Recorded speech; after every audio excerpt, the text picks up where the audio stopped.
Go. Good afternoon, ladies and gentlemen. We're here in a section of Pompton Lakes that's at the southernmost end of our borough. And for years, this area had been a summer resort full of cabins where people from outside of Pompton Lakes, especially the cities, would come to vacation and spend some time out in the country, if you will.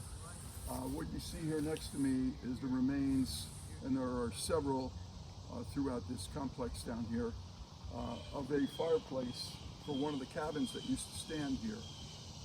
Back in the late 70s, the fire department was receiving many calls down here that were phoned in from the, believe it or not, Route 23 hill coming down in Riverdale out of Butler, where people would see a plume of smoke coming out of this particular area.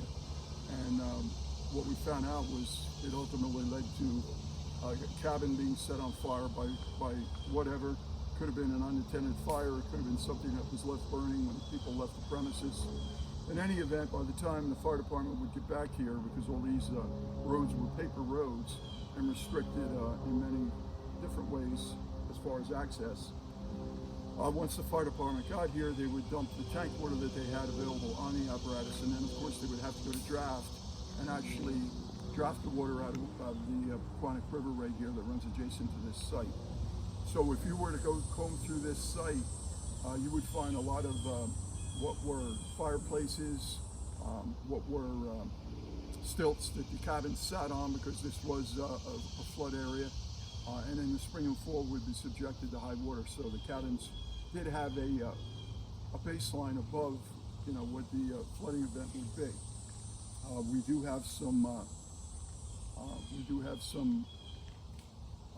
foundations out there from these cabins. Some of them had concrete masonry foundations.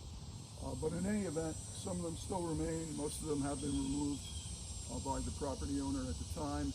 Right now, this is all property owned by the town and Green Acres, and it's just provided for recreation. And our trails are running through this particular area now. So that's about it for this section. It kept us very busy for those years because they did start burning down one by one. We think a lot of it too was, activities with people coming down here partying and then leaving without properly extinguishing fires and so forth. So have a nice day, and thank you.